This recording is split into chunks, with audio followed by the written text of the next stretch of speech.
antara manusia yang berkenan kepadanya.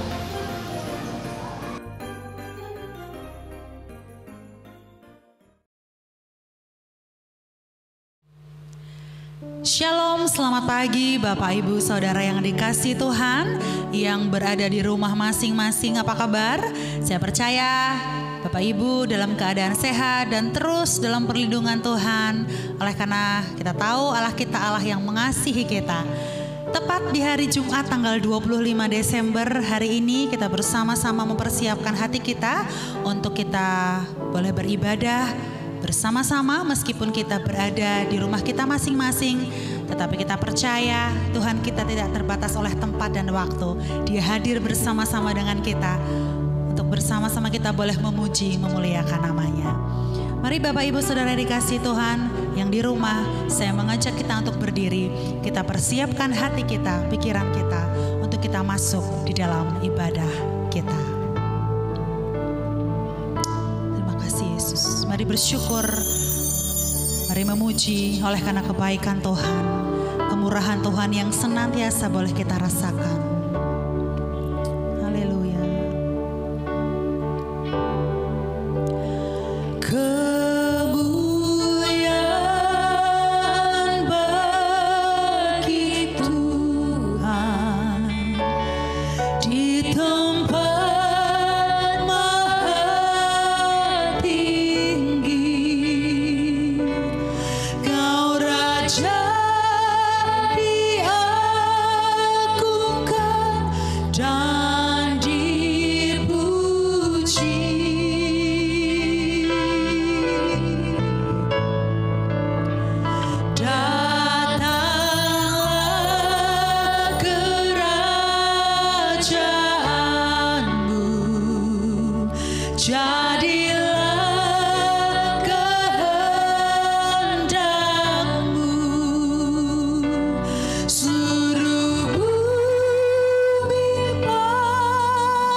Tuhan di tempat yang maha tinggi, Allah yang layak kami puji, Allah yang layak kami tinggikan, Allah yang bertahta di atas segala pujian dan penyembahan kami, Allah yang menjadi sumber pengharapan, Allah yang menjadi sumber pertolongan. Kemurahan Tuhan, kebaikan Tuhan sungguh nyata dalam kehidupan kami. Terbukti karya-Mu begitu sempurna Tuhan. Engkau rela menjadi manusia, menjadi juru selamat kami untuk menyelamatkan kami orang yang berdosa. Terima kasih Bapa, terima kasih. Di hari ini dengan penuh sukacita oleh karena menyambut kelahiran-Mu, kami mau bersama-sama memuji, kami mau bersama bersorak-sorai memuliakan nama Tuhan. Biarlah Tuhan, bibir kami penuh dengan ucapan syukur oleh karena kebaikan Tuhan di dalam kehidupan kami. Terima kasih Bapak, terima kasih. Meskipun kami semua berada di rumah kami masing-masing, tidak bisa bersama-sama bertatap muka untuk saling memuji, menyembah Tuhan, tapi kami percaya Tuhan Yesus ada di hati kami, ada di tengah-tengah kami. Nama Tuhan dipermuliakan, ditinggikan melalui setiap pujian penyembahan yang boleh kami nyatakan di hadapan-Mu. Terima kasih Bapak, terima kasih. Layakkan kami semua Tuhan, ampuni kami Tuhan, jika ada banyak perbuatan perkataan kami tidak berkenan di hadapan Tuhan. Inilah hati kami, inilah hidup kami. Kami mau persembahkan yang terbaik bagi nama Tuhan. Terima kasih Yesus, terima kasih. Inilah ucapan syukur kami, inilah doa kami yang kami naikkan. Di dalam nama Tuhan Yesus kami bersyukur, kami berdoa. Mari bersama jemaat Tuhan yang berada di rumah kita katakan amin. Sekali lagi shalom. Ada sukacita, kita percaya kasih Tuhan, kebaikan Tuhan memenuhi hati kita. Meskipun kita ada di rumah kita masing-masing. Kita mau bersama bersorak-sorai untuk Tuhan. Kita mau menyambut kelahiran Sang Raja Damai. Mari bersama kita katakan.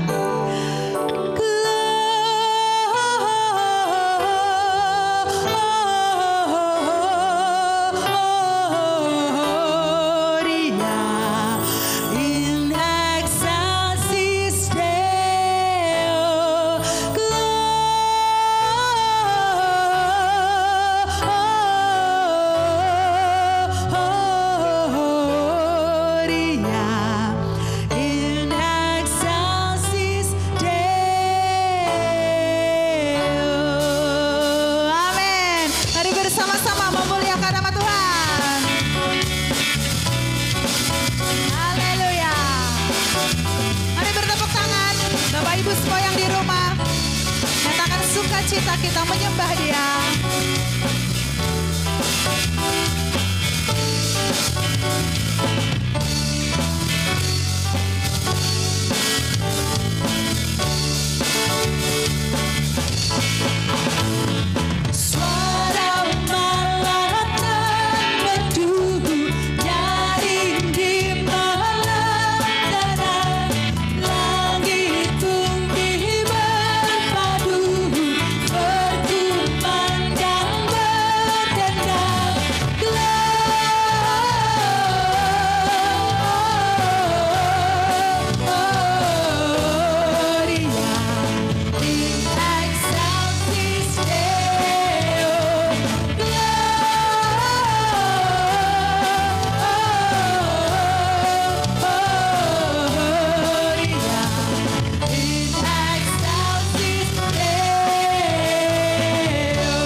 masih tetap berdiri, ada sukacita.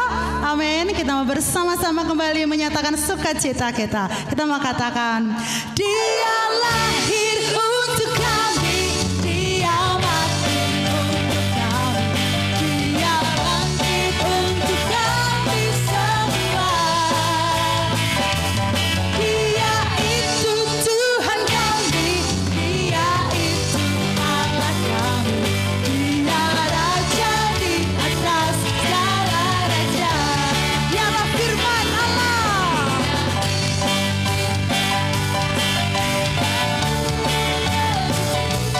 Dan jadi sama dengan manusia.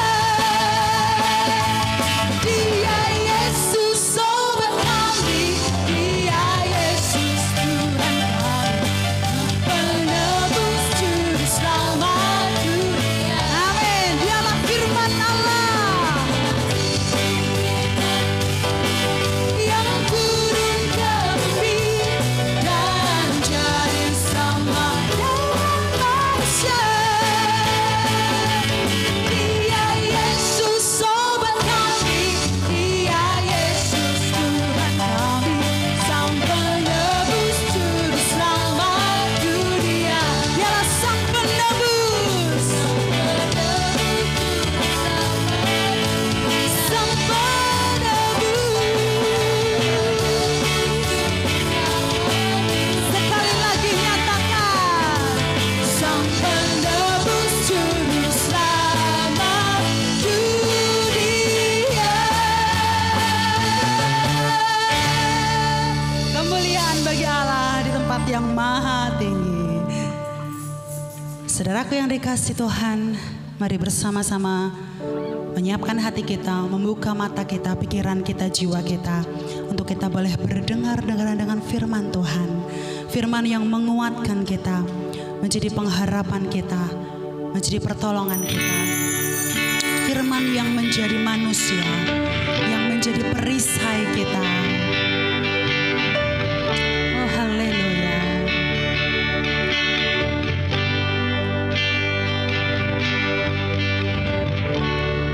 Engkaulah perisaiku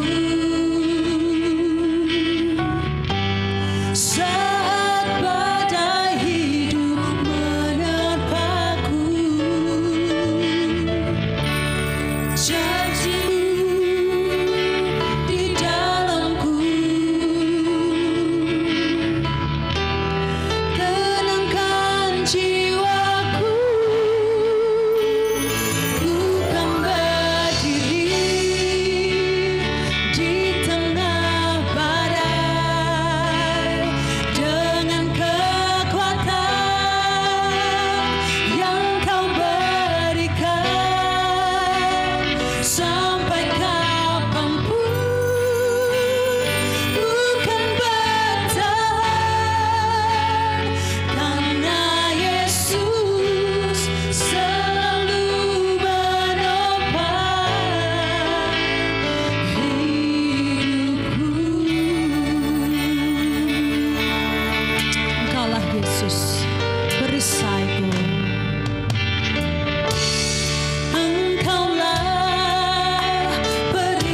Mari kita siapkan hati kita untuk mendengarkan firman Tuhan. Terlebih dahulu kita berdoa.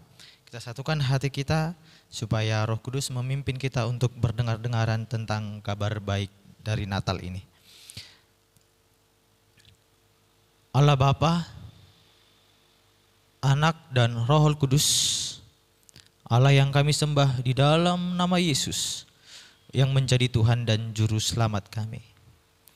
Hati kami berlimpah dengan syukur kepadamu ya Bapa, oleh karena penyertaan, penjagaanmu dan lawatanmu di dalam kehidupan kami, di mana selama pandemi COVID-19 ini Tuhan masih memelihara kami, Tuhan masih memberikan kesehatan kepada kami, dan Tuhan masih menjauhkan kami daripada virus berbahaya ini ya Bapa.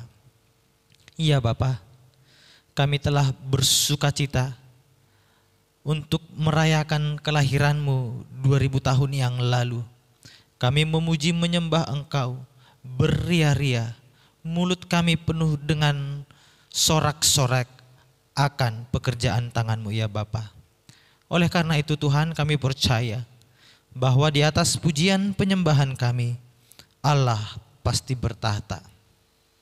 Bapa yang baik, kami juga rindu mendengarkan kebenaran daripada sabdamu. Oleh karena itu ya Tuhan, singkapkanlah kebenaran-Mu lewat tema Gabungan Gereja Baptis Indonesia ini. Kami dapat mengerti arti kehadiran-Mu di dalam kehidupan kami ya Bapa. Iya Bapa, sembunyikanlah kiranya hamba di belakang salib-Mu dan berkata-katalah lewat hamba-Mu sendiri, agar apa yang hamba perkatakan adalah sabda kebenaran-Mu. Berfirmanlah Tuhan, berfirmanlah, kami siap mendengarkannya. Di dalam nama Yesus kami berdoa mengucap syukur. Haleluya. Amin. Saudara, sebelumnya saya menyapa kita semua yang ada di rumah. Shalom, shalom, selamat Natal, damai sejahtera daripada Allah Bapa ada pada rumah Anda, ada pada hati Anda, dan semua kebaikan-kebaikan Tuhan nyata di dalam kehidupan kita semua. Sebelumnya saya mau berkata kepada kita bahwa ini adalah momen Natal yang spesial. Amin. Momen Natal yang spesial. Mengapa saya katakan momen Natal yang spesial?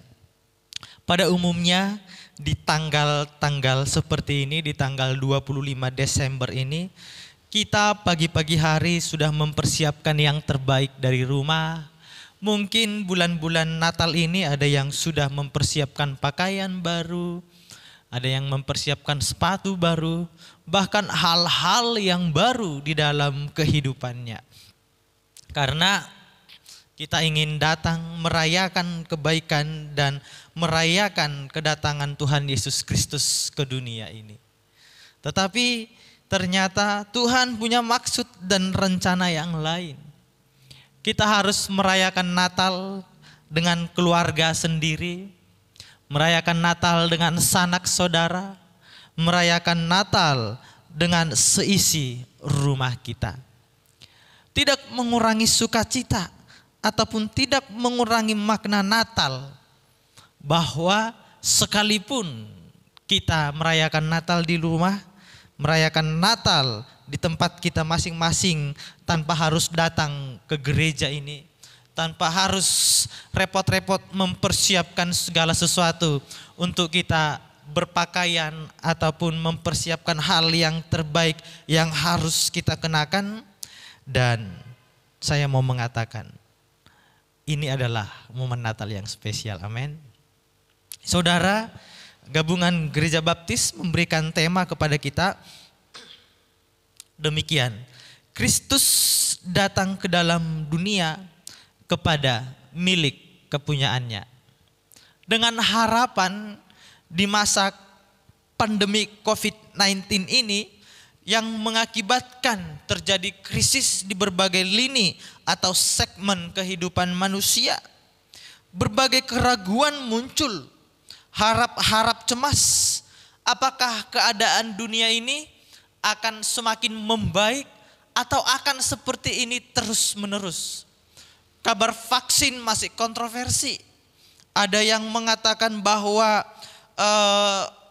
tahun ini, ada yang mengatakan tahun depan keadaan akan semakin berubah. Lalu bagaimana kita sebagai orang percaya menyikapi keadaan ini? Bagaimana kita sebagai seorang percaya di tengah-tengah pandemi COVID-19 ini dapat bersikap dan berperilaku? Apakah kita khawatir? Apakah kita takut? Apakah kita cemas? Apakah kita kehilangan pengharapan? Apakah kita putus asa? Atau apakah kita sudah tidak mau tahu lagi tentang hari-hari esok? Saudara, percayalah, kekhawatiran tidak menyelesaikan banyak persoalan. Ketakutan tidak membuat kita semakin kuat. Kecemasan tidak memberikan ide-ide yang cemerlang. Bahwa semua yang menghantui pikiran kita tidak akan membuahkan hasil. Kristus datang ke dalam dunia kepada milik kepunyaannya. Tentulah dia punya maksud mengapa dia datang ke dunia. Tentulah dia punya tujuan mengapa dia datang kepada milik kepunyaannya. Tentulah dia memiliki sebuah rancangan dan rencana yang indah. Mengapa dia harus meninggalkan singgasana yang mulia dan turun ke dalam dunia yang hina, yang cemar, yang penuh dengan dosa ini, dan harus mengambil rupa sebagai manusia dan menjadikan dirinya sebagai manusia dan hidup sebagai manusia, menikmati dan merasakan apa yang terjadi atas dunia ini. Ada apa sehingga Kristus datang ke dalam dunia dan kepada milik kepunyaannya? Nah, kita mau belajar Bapak Ibu. Ada sebuah hope atau ada sebuah harapan dari kedatangan juru selamat dunia ini. Mari kita buka Alkitab kita dari Yohanes 1 ayat 10 sampai 12. Yohanes 1 ayat 10 sampai 12. Saya mau membacakan bagi Bapak Ibu Saudara yang di rumah bisa membuka HP-nya atau bisa membuka Alkitabnya, karena mungkin kita menggunakan handphone untuk mendengar khotbah ini, untuk menikmati Natal bersama kita ini secara online. Mari kita baca. Saya membaca di sini, Bapak Ibu membaca di rumah. 1, 2, 3.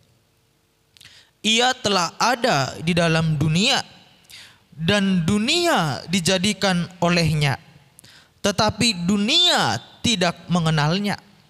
Ia datang kepada milik kepunyaannya, tetapi orang-orang kepunyaannya itu tidak menerimanya. Saya membacakan satu kali lagi khusus kepada Bapak Ibu Saudara. Ia telah ada di dalam dunia dan dunia dijadikan olehnya, tetapi dunia tidak mengenalnya. Ia datang kepada milik kepunyaannya, tetapi orang-orang kepunyaannya itu tidak menerimanya. Ada dua hal yang harus kita bahas di sini sehingga kita melihat sebuah harapan yang dahsyat. Kita melihat secerca terang yang ajaib yang akan membuat kita tetap bertahan, yang akan membuat kita tetap tegar, yang akan membuat kita tetap eksis di masa-masa pandemi COVID-19 ini, yang orang-orang banyak menganggap bahwa tidak ada lagi harapan, yang sebagian besar orang mungkin berpikir bahwa hidup ini akan seperti ini terus, Dan bahkan ada yang mengatakan bahwa ini adalah tanda-tanda akhir zaman. Tanda-tanda kesudahan segala sesuatu sudah dekat. Tetapi saya mau mengatakan kepada kita, ada banyak pikiran-pikiran orang, ada banyak pandangan-pandangan orang, ada banyak perspektif orang tentang apa yang akan terjadi dan apa yang sedang terjadi. Tetapi Tuhan tetap ada bersama-sama dengan kita. Amin. Saudara, ada dua hal yang harus kita pelajari sehingga harapan itu membuat kita tetap tegar di masa pandemi COVID-19 ini. Yang pertama adalah kedatangannya sebuah harapan untuk pemulihan dunia. Amin. Kedatangannya adalah sebuah harapan untuk pemulihan dunia ini. Perhatikan kata ia telah ada di dalam dunia ini, yang berarti hubungan dunia dengan Allah Sang Pencipta itu menjadi jauh karena dosa. Tuhan telah mengutuk dunia ini karena dosa manusia. Ia telah ada di dalam dunia. Ini adalah keberadaan Kristus. Ini adalah keberadaan Juru Selamat, di mana Dia telah datang menemui manusia, di mana Dia telah datang menginjakkan kaki ke dunia ini dan datang sebagai manusia adanya. Mengambil rupa manusia dan sama seperti manusia. Itulah pribadi yang dikatakan oleh Yohanes ini, bahwa Kristus telah datang ke dalam dunia. Kapan datangnya? Tentu Dia datang 2000 tahun yang lalu, di mana kisah itu diceritakan di dalam kitab Matius, kitab Lukas, di mana diceritakan di dalam Injil yang pernah kita baca di dalam Alkitab ini. Dia lahir dari seorang perawan dan Dia dikandung daripada Roh Kudus, dan Allah menyertai perjalanan kehidupannya, dan Tuhan pun memberikan segala milik kepunyaannya kepadanya agar dia melakukan tugas-tugas mulia untuk memulihkan dunia yang rusak ini. Saudaraku, adalah hadiah terbesar yang pernah terjadi dalam sejarah hidup manusia. Itu ketika dunia ini semakin gelap, maka Allah memberikan terang melalui Yesus Kristus, dan bahwa Allah pernah sama seperti manusia. Melihat apa yang telah dilakukan oleh Kristus dalam dunia ini, semestinya harapan itu semakin teguh. Dia datang ingin memulihkan dunia ini. Dia datang ingin melakukan sesuatu yang ajaib terhadap dunia ini. Dia datang meninggalkan kemuliaannya dan menjadi sama seperti manusia, memiliki tujuan agar dunia ini kembali mengenalnya. Sekalipun ayat ini menjelaskan dia datang kepada dunia yang dijadikan olehnya ini, tetapi dunia tidak mengenalnya. Dan sekalipun dunia tidak mengenalnya, tetapi kasihnya tidak pernah berhenti. Rencananya tidak pernah dibatalkan. Apa yang ada dalam pikiran Allah untuk kemajuan ataupun untuk perkembangan pemulihan dunia ini, Dia tidak berhenti ketika dunia tidak mengenalnya. Tetapi itu harus tetap dijalankan, harus tetap dikerjakan. Kelahirannya adalah bagian dari sukacita yang besar, Bapak Ibu. Momen Natal ini harusnya mengingatkan kita bahwa Dia yang datang 2000 tahun yang lalu sesungguhnya telah memberikan harapan. Dunia ini rusak dengan keberdosaannya. Dunia ini hancur karena kutuk yang dijatuhkan oleh Tuhan. Tetapi di dalam Dia ada hidup. Di dalam Dia ada keselamatan. Di dalam Dia ada harapan. Di dalam Dia ada masa depan. Sehingga saya mau mengatakan, berhentilah terlalu khawatir akan masa-masa yang sukar ini. Berhentilah terlalu cemas akan apa yang terjadi, yang menimpa kita akibat pandemi COVID-19 ini.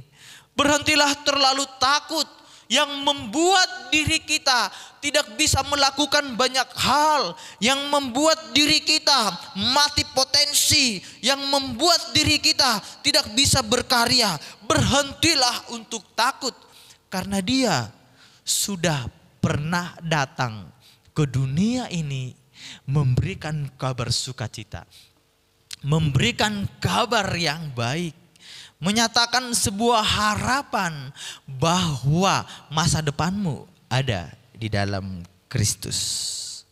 Saudaraku yang terkasih di dalam Tuhan, indah bukan memiliki Tuhan yang mau merendahkan dirinya sampai sama seperti manusia. Memiliki Tuhan yang mau datang kepada dunia yang berdosa ini.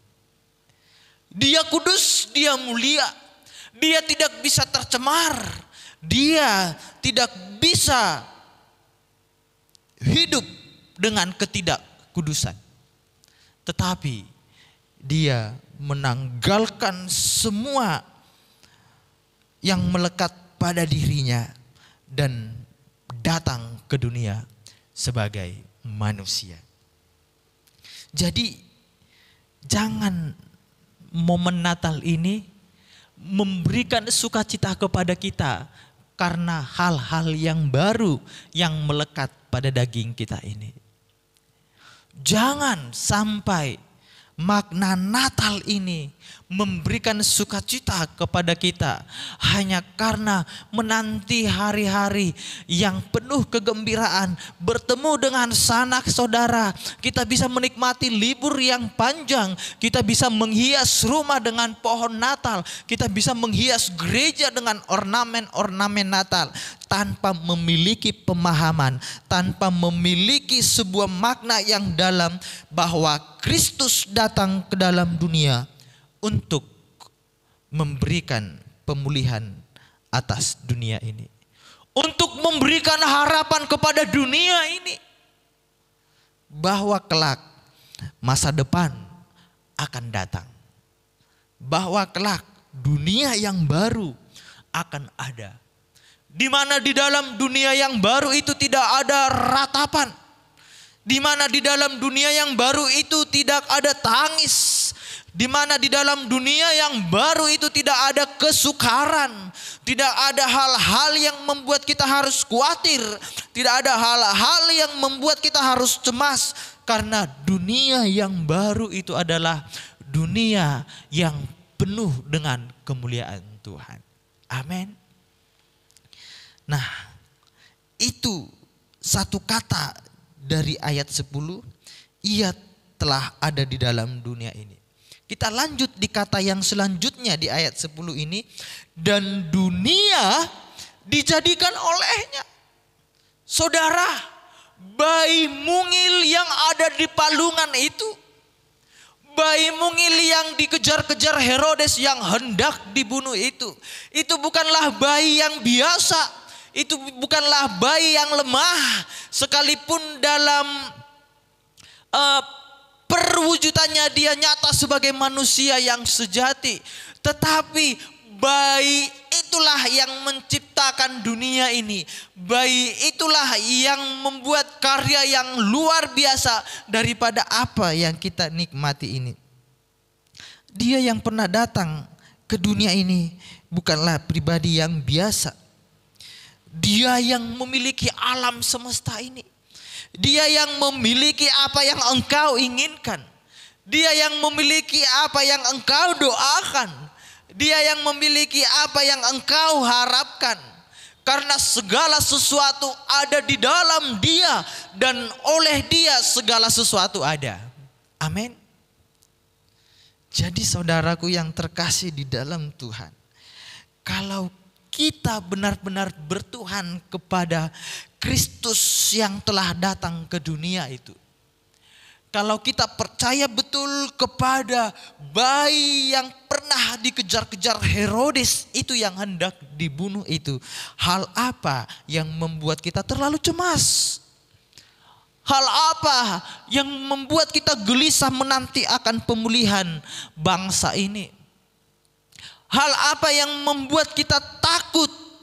Adakah sebuah harapan untuk pemulihan dari pandemi COVID-19 ini? Sedangkan Tuhan yang kita sembah, sedangkan Kristus yang telah datang ke dunia itu, dialah yang menjadikan segala sesuatunya. Saudara, menarik tidak? Tuhan kita adalah Yesus Kristus yang pernah datang ke dunia, dan dialah yang menciptakan alam semesta ini. Lantas, untuk apa kita menakutkan pandemik ini? Kita sudah diberikan saran oleh WHO. Kita sudah diberikan saran banyak pihak yang bersinergi untuk menekan pandemi COVID-19 ini.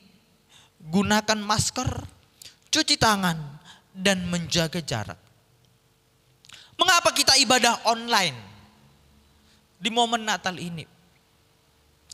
Karena kita berpikir jangan sampai ibadah Natal kita mendatangkan penyakit, membuat Bapak Ibu harus terkena virus, membuat Bapak Ibu harus terinfeksi, membuat Bapak Ibu harus sesak napas. Kita mengambil langkah ini karena Allah memberikan hikmat kepada kita semua, agar di momen Natal ini kita bisa menikmati makan bersama dengan sanak saudara. Di momen Natal ini kita bisa bernyanyi bersukacita dengan istri, suami, dan anak-anak kita. Dan di momen Natal ini keluarga bisa bersama-sama memanjatkan harapannya kepada Tuhan. Di momen Natal ini kita bisa bersama-sama yang ada di dalam satu atap rumah menyatakan kerinduan kita kepada Tuhan. Saudara, Dia pemilik segalanya. Saudara, Dia yang punya apa yang engkau harapkan. Jadi, berhentilah untuk takut dan khawatir. Berhentilah untuk terlalu cemas dan gelisah hati. Karena apa yang engkau doakan, apa yang engkau inginkan, apa yang engkau mau ada pada Dia. Karena Dialah yang menciptakan dunia ini. Percayalah, keadaan masa ini akan berubah kepada suatu kebaikan yang lebih. Akan ada sebuah dunia yang baru yang Tuhan sudah siapkan kepada kita. Dan percayalah, di sana kita akan menikmati sukacita yang sejati. Yang kedua, Bapak Ibu Saudara, kedatangannya istimewa kepada milik kepunyaannya. Itu dikatakan di ayat yang ke-11, kita baca bersama-sama. Ia datang kepada milik kepunyaannya, tetapi orang-orang kepunyaannya itu tidak menerimanya. Milik kepunyaannya di sini sesungguhnya merujuk kepada Israel, merujuk kepada Yudea ataupun Yehuda. Namun apa yang terjadi? Kedatangannya kepada milik kepunyaannya, bahwa milik kepunyaannya itu tidak menerimanya. Bapak Ibu masih ingat khotbah saya minggu yang lalu, ketika orang Majus menyatakan sebuah tanda bahwa seorang raja akan datang ke dunia ini. Dan Herodes meminta data akan kedatangan raja damai itu. Lihatlah milik kepunyaannya itu.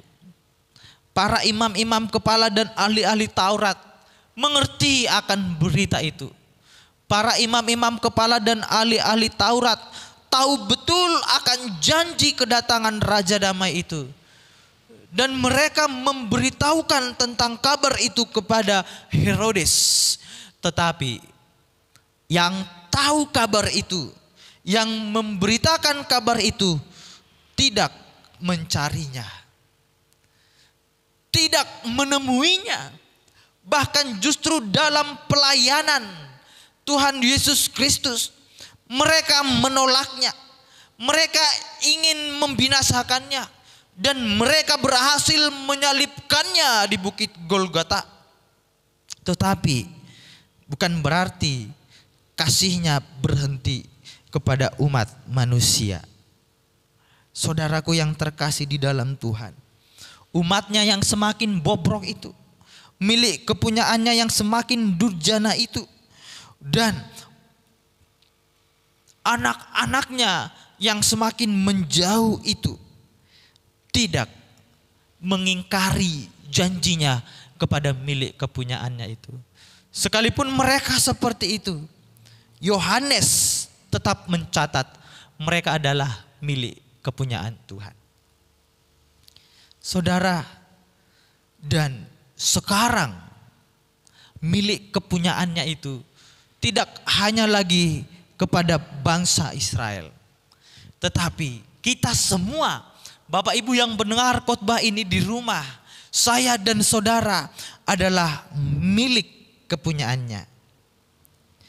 Kedatangan Kristus kepada umatnya adalah untuk menyelesaikan persoalan-persoalan yang tidak bisa diselesaikan manusia. Pertanyaannya seperti ini, untuk apa Kristus datang kepada milik kepunyaannya? Itu begini Bapak Ibu, milik kepunyaannya itu tidak mampu datang kepada Kristus Yesus. Karena apa? Karena ada dosa yang membuat jarak yang besar. Kekudusan Tuhan, kemuliaan Tuhan, dan kesucian Tuhan tidak mampu membuat manusia itu menghampirinya. Tidak mampu membuat manusia itu datang dekat kepadanya. Oleh karena itu, siapa yang harus mendekatkan diri? Dia yang kudus, dia yang berkuasa, dia yang bertahta, harus datang ke dunia ini agar kita mengenalnya, agar kita melihatnya, agar kita percaya kepadanya. Menarik bukan Bapak Ibu? Saya selalu mengatakan, agama mengajarkan manusia untuk mencari Tuhan, tetapi kekristenan memberitahukan kepada kita Tuhan datang mencari umatnya yang terhilang. Amin. Jadi di momen Natal ini, mengapa Tuhan harus datang ke dalam dunia? Ingin mencari kita Bapak Ibu. Ingin menemui kita. Ingin mendatangi umat-umatnya. Dan kita pun menikmati kebaikan itu. Amin. Dan ada lagi yang harus diselesaikan oleh Allah sehingga dia datang ke dalam dunia ini. Persoalan apa? Persoalan dosa. Manusia itu tidak bisa menyelesaikan dosanya sendiri. Manusia itu tidak bisa membereskan dosanya sendiri. Dan manusia itu tidak bisa hidup kudus di hadapan Tuhan. Manusia itu tidak bisa berlaku baik terus menerus sehingga layak di mata Tuhan. Oleh karena itu, siapa yang sanggup menyelesaikan dosa ini? Siapa yang sanggup menyelesaikan persoalan yang rumit ini, yang tidak bisa diselesaikan oleh manusia itu? Adalah Tuhan sendiri. Karena kita penuh dengan dosa. Karena kita cemar. Karena kita sudah tidak kudus. Hanya manusia yang kuduslah. Hanya manusia yang sucilah. Hanya manusia yang tidak bercelalah yang bisa menyelesaikan polemik persoalan dosa yang dahsyat ini. Sehingga ia datang kepada milik kepunyaannya menjadi manusia. Dan kemanusiaan itulah yang menjadi tebusan bagi banyak orang. Dan kemanusiaan Yesus Kristus itulah yang menderita tertatih menuju bukit Golgota. Dan darahnya tercurah dan mati di kayu salib. Dan itulah yang menyelesaikan dosa manusia. Sebab dia berkata, "Hai maut, di manakah sengatmu?" Ketika Yesus sudah tersalib, dosa pun sudah berakhir. Dosa tidak mengikat kita lagi. Dosa tidak memperbudak kita lagi. Dosa tidak membawa kita lagi ke dalam jurang maut, perapian, pembakaran ataupun pembinasaan. Dosa sudah tidak bisa lagi mengekang hidup kita. Karena apa? Karena kasih Kristus di dalam Yesus Kristus itu sendiri yang menyelesaikan persoalan-persoalan ini. Amin. Saudara, manusia itu istimewa sekali bukan? Manusia tidak bisa mencari Tuhan, bahkan dia tidak menerimanya. Tetapi dia datang kepada milik kepunyaannya. Itu yang saya katakan, saya dan saudara adalah spesial. Malaikat tidak ada pengampunan. Malaikat tidak ada jalan pertobatan. Malaikat jatuh langsung binasa. Malaikat jatuh langsung tidak ada pengampunan. Tetapi manusia jatuh ke dalam dosa, Tuhan sendiri yang membereskannya. Amin. Ia datang ke dalam dunia kepada milik kepunyaannya. Haleluya. Saudara, percayalah, masa-masa sulit ini tidak akan lama. Pandemik yang mengakibatkan krisis ini tidak akan menggoyangkan iman kita. Karena di momen Natal ini mengingatkan kita 2000 tahun yang lalu Kristus telah datang ke dalam dunia menyelesaikan segalanya. Amin. Menyelesaikan persoalan saya dan saudara. Menyelesaikan persoalan yang begitu rumit di dalam dunia ini. Di dalam dialah segala harapan itu. Di dalam dialah segala sukacita itu. Di dalam dialah segala kebaikan dan kemurahan itu. Tetap percaya kepadanya, tetap berpegang teguh kepadanya, tetap yakin kepadanya bahwa Dia akan membuat hidup kita kuat. Dia yang pernah datang ke dalam dunia ini akan membuat hidup kita tetap eksis dan menjadi kesaksian yang sangat luar biasa. Mari kita berdoa, kita tundukkan kepala kita. Bapa, terima kasih buat perenungan firman-Mu hari ini yang mengingatkan kami bahwa Engkau yang pernah datang ke dalam dunia ini 2000 tahun yang lalu telah menyelesaikan semua persoalan. Telah menyelesaikan semua polemik dan krisis kehidupan.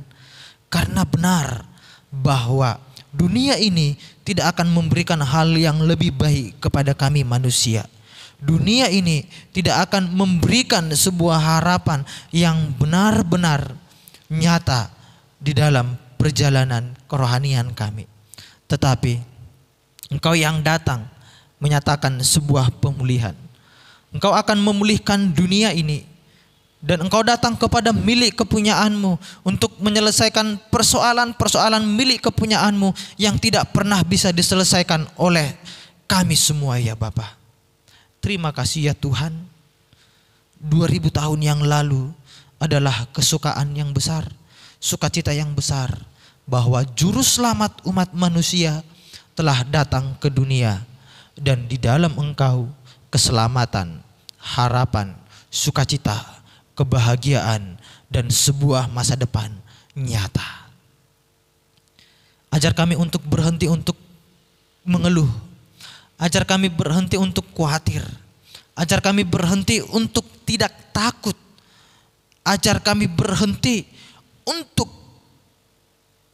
terlalu cemas. Dan ajar kami untuk selalu percaya, taat, setia kepada Engkau. Terima kasih Tuhan. Di dalam nama Yesus kami berdoa mengucap syukur. Haleluya. Amin.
Selamat Natal, Tuhan Yesus Kristus memberkati. Jangan lupa Bapak Ibu Saudara, hari Minggu tanggal 27 Desember kita akan bersama-sama kembali beribadah. Kami tunggu bersama-sama jam 9 di gereja. Ibadah kita tetap dilaksanakan tatap muka. Tuhan Yesus Kristus memberkati.